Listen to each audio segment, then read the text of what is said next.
এই জন্য আমাদের বোনদেরকে বলবো সন্তান লাগবে, রব্বুল আলামিনকে বলবেন রব্বুল আলামিন আপনি তো সেই রব। সাইয়েদনা হযরত ইব্রাহিম আলাইহিস সালাতু ওয়াস সালামকে শেষ বয়সে আপনি সন্তান দিয়েছেন, আপনি কেন আমাকে সন্তান দেবেন না? আমাকে সন্তান দেন। আপনি চাচ্ছেন কিন্তু সন্তান আল্লাহ দিচ্ছে না। আল্লাহ আপনাকে পরীক্ষা করছেন। বাবা সন্তানকে 100 টাকা দেবে, প্রথমে দিয়েছে 20 টাকার নোট। তো 20 টাকা দেওয়ার পরে বাবার ইচ্ছা সন্তান আরো চাক, আমি দেই। আবার চায়, আবার দেয়। ভালো লাগে কি লাগে না? আল্লাহর কাছে যখন রবের কাছে যখন গোলাম চায় তখন আল্লাহর অনেক ভালো লাগে, অনেক ভালো লাগে না? এই জন্য মানুষের কাছে চাইলে মানুষ বেজার হয়ে যায়, আল্লাহর কাছে না চাইলে আল্লাহ নারাজ হয়ে যায়। মায়েদেরকে বলবো সন্তান লাগবে, আল্লাহর কাছে বলবে। আবার যখন ঈমানের প্রতিকূল অবস্থা আপনার সামনে চলে আসবে, আপনি তাকিয়ে দেখবেন মুসলিম মনীষী নারীরা ঈমানের উপর কেমন করে অটল অবিচল ছিল। যেমন ফেরাউন আসিয়ার ঈমান নিতে পারে নাই, তাকে হত্যা করার জন্য অনেক চেষ্টা চালিয়েছে, তাকে উলঙ্গ করেছে, তাকে নির্যাতন করেছে, তার ঈমানের অগ্নি পরীক্ষা নিয়েছে। আপনারা বলুন তো ঈমান নিতে পেরেছিল নাকি? কারণ একজন ঈমানদারের ঈমান তার কাছে মূল্যবান সম্পদ। ঈমান আছে, জান্নাত আছে। ঈমান নেই, সফলতা নেই, জান্নাত নেই। কথা বলেন। এই জন্য আমাদের মায়েদেরকে বলবো, যদি কোনো মাজার আপনার ঈমান কেড়ে নিতে চায়, আপনি বলবেন জীবন দেব, আমার ঈমান নিতে পারবি না। কোনো বাতিল শক্তি যদি আপনার ঈমান কেড়ে নিতে চায়, আপনি ঈমানের উপর অটল অবিচল থাকবেন, আপনি ঈমান দেবেন না, তাহলে আপনি সফল হয়ে যাবেন। সুবহানাল্লাহ। এই জন্য মাঝে মধ্যে আমাদের রবের কাছে আমরা বলবো তৌফিক দেন। ঈমানের পথে অবিচল থেকে আমার মরণ যেন হয়। ঈমানের পথে অবিচল থেকে আমার মরণ যেন হয়। তোমারই কাছে মিনতি আমার, তোমারই কাছে মিনতি আমার, ও গো রহিম দয়াময়। ঈমানের পথে অবিচল থেকে আমার মরণ যেন হয়। সবাই পড়ে না আমিন, আওয়াজ করে পড়ে না আমিন। আমরা যেন ঈমানের উপর অটল অবিচল থেকে দুনিয়ার লাইফটা শেষ করতে পারি। আল্লাহ তৌফিক দান করেন। সবাই পড়ে না আমিন। যুবক ভাইয়েরা, তাহলে আমরা মসজিদের আবাদকারী যারা হবে তারা আল্লাহর প্রতি ঈমান আনে, কিন্তু ঈমানটা হতে হবে শিরিক মুক্ত ঈমান। কি ঈমান? শিরিক মুক্ত ঈমান। যুবক ভাই যারা আছেন, ঈমানটা শিখতে হবে। ঈমানটা কি করতে হবে? ঈমানটা শিখতে হবে। আমাদের অধিকাংশ যুবক ভাইয়েরা ঈমানের মৌলিক যে সাবজেক্টগুলো আছে, বিষয়গুলো আছে, আমাদের যুবক ভাইয়েরা পারে না। কথা বলেন। একজনকে দাঁড় করান, পরীক্ষা করেন, বলেন ঈমান, তুমি তো ঈমানদার দাবি করছো, তুমি যে মুমিন দাবি করছো, তুমি কিভাবে ঈমান এনেছো বলো। যুবক বলে আমি পারবো কেমনে, আমার বাবাই পারে না। কারণ আমাদের সন্তানগুলো আমাদের কাছ থেকে আজকাল আর কোরআন শিখছে না। আপনি আমি এতটা ব্যর্থ পিতা হয়ে গেছি, আমাদের সন্তানগুলো আমাদের কাছ থেকে কোরআন শিখতে পারছে না। আমাদের সন্তানগুলো আজকে আমাদের কাছ থেকে ইসলাম পায় না। কথা বলেন। আমাদের সন্তানগুলো আমাদের কাছ থেকে ঈমান কেমনে শিখবেন, এটা আমরা শিখাতে ব্যর্থ হয়েছি। সন্তান ভূমিষ্ঠ হবার পরে বাবা এমন ব্যর্থ বাবা, সন্তানের কানে আজান দিতে পারে না, একামত শুনিয়ে দিতে পারে না। কথা বলেন। এগুলো ব্যর্থ বাবা না? ইসলাম দিতে পারছে না, সন্তান দিয়েছেন আল্লাহ, অথচ আল্লাহ তাওহীদের বাণী সন্তানকে দিতে পারছে না। অনের চাইতে আর ব্যর্থ পিতা কে হবে? কথা বলেন। আমরা মুসলমান, আমরা সন্তানকে আজানের শব্দগুলো শুনিয়ে দিতে পারি না। অনেক পিতা আছে দেখবেন, সন্তান ভূমিষ্ঠ হওয়ার পরে মসজিদে দৌড়ায়, ইমাম সাহেব কই, মাদ্রাসার হাফেজ সাহেব কই। আমরা এমন মুসলমান, আজান দেওয়ার জন্য সন্তানের কানে আজান দিতে হবে, তার জন্য ইমাম ভাড়া করা লাগে। আবার আমরাই বড় বড় বুলি মারি, হুজুররা দেশ খাইল রে। হুজুররা দেশ খায় না, যা কিছু আছে হুজুরদের জন্য আছে। কারণ হুজুররা ট্যাক্স দেয়, হুজুররা সরকারে চাকরি করে না।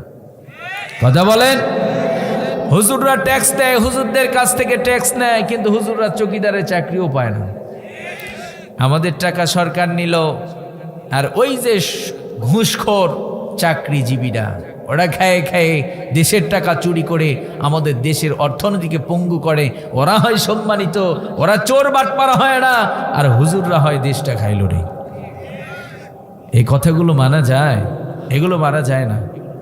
তাহলে আমাদের সন্তানগুলো কোরআন তো পাচ্ছে না, ঈমান কেমনে শিখবে আমাদের সন্তানরা? আমি যদি একজন আত্মমর্যাদা সম্পন্ন মুসলিম হতাম, তাহলে আমি আমার সন্তানের জন্য ইংলিশ টিচার দিয়েছি, আমার সন্তানের জন্য সর্বপ্রথম ইসলাম ঈমান শেখানোর জন্য একজন ইসলামিক টিচার রেখে দিতাম। কথা বলেন? যুবক ভাই যারা আছেন, আপনাদেরকে বলছি, আপনারা আলোকিত হলে আমার সমাজটা আলোকিত হবে ভাই।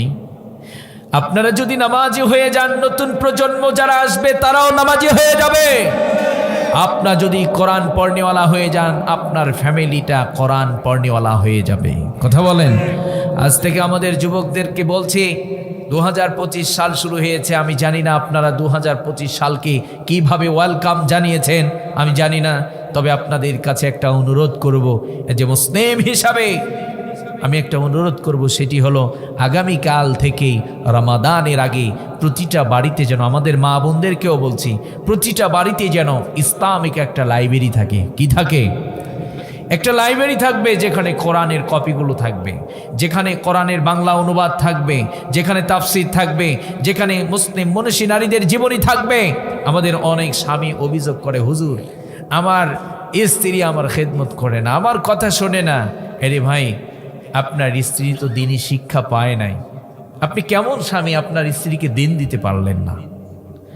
আপনার স্ত্রীকে যদি ফাতেমা রাদিয়াল্লাহু তাআলা আনহার জীবনী পড়িয়ে দিতেন, বাড়িতে যদি ইসলামিক পাঠাগার রেখে দিতেন, সেখানে কোরআনের কপিগুলো থাকবে, সেখানে মুসলিম মনীষী নারীদের জীবনী থাকবে, সেখানে আপনি নিজেও বসবেন, আপনার স্ত্রীও বসবে, একজন কোরআন পড়বে আর একজন শ্রবণ করবে, স্ত্রী তেলাওয়াত করবে, স্বামী শ্রবণ করবে, স্বামী তেলাওয়াত করবে, স্ত্রী শ্রবণ করবে। আবার আসিয়ার জীবনী ঢুকিয়ে দেবেন, আসিয়ার জীবনী থেকে শিখবে কিভাবে ঈমানের উপর অটল অবিচল থাকতে হয়। খাদিজাতুল কুবরা রাদিয়াল্লাহু তাআলা আনহার জীবনীগুলো তাদেরকে পড়িয়ে দেবেন। ওই কপিগুলো যখন থাকবে, আমাদের বোনেরা খাদিজাতুল কুবরা রাদিয়াল্লাহু তাআলা আনহার জীবনী থেকে শিখবে কিভাবে স্বামীর খেদমত করতে হয়।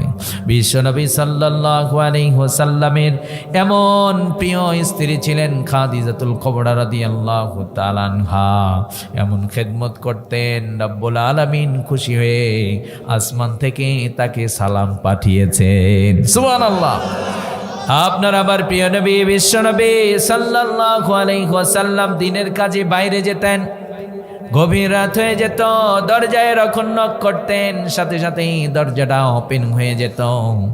একদিন আপনার আমার প্রিয় নবী বিশ্বনবী সাল্লাল্লাহু আলাইহি ওয়াসাল্লাম খাদিজাতুল কুবরা রাদিয়াল্লাহু তাআলা আনহাকে জিজ্ঞেস করলেন, খাদিজা, আমি যখন দরজায় সালাম দেই, দরজায় যখন নক করি, সাথে সাথেই দরজা ওপেন হয়ে যায়, আপনি ঘুমান না নাকি? খাদিজাতুল কুবরা রাদিয়াল্লাহু তাআলা আনহা বললেন, নবীজি আপনি দিনের কাজে বাইরে যান, কাফের মুশরিকরা আপনাকে কষ্ট দেয়, কাফেররা আপনার কাঁধের মধ্যে উঠেন নারী ভুঁড়ি চাপিয়ে দেয়, আপনি ক্লান্ত শ্রান্ত দেহটা নিয়ে যখন দরজায় নক করেন, আমি যখন দরজাটা সাথে সাথেই খুলে দেই, আপনার দরজায় দাঁড়িয়ে থাকা লাগে না, আপনি দরজায় নক করবেন, আপনি দরজায় দাঁড়িয়ে থাকবেন, আমি দরজা ওপেন করে দিতে পারবো না, আপনার কষ্ট হবে, আমি সহ্য করতে পারবো না। ও নবী, আমি রাতের বেলা ঘুমাই না যতক্ষণ পর্যন্ত আপনি দিনের কাজে বাইরে থাকেন, আমি খাদিজা ঘুমাই না, আমি দরজায় পিঠ লাগিয়ে দাঁড়িয়ে থাকি। স্বামীর কেমন করে খেদমত করতেন, এই জন্য আমাদের বোনদেরকে খাদিজাতুল কুবরা রাদিয়াল্লাহু তাআলা আনহার হিস্ট্রিগুলো পড়িয়ে দেবেন।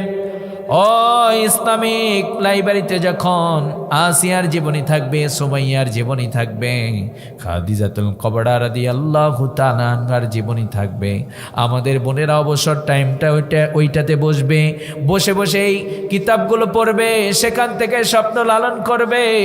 তারাও তো নারী ছিলেন, আমিও তো নারী, আমিও তো মানুষ, তারাও তো মানুষ ছিলেন। রব্বুল আলামিন তাদেরকেও সৃষ্টি করেছেন, আমাকেও সৃষ্টি করেছেন। তারা যদি এই সুন্দর কাজগুলো করতে পারেন, আমরা কেন পারবো না? ঠিক কিনা?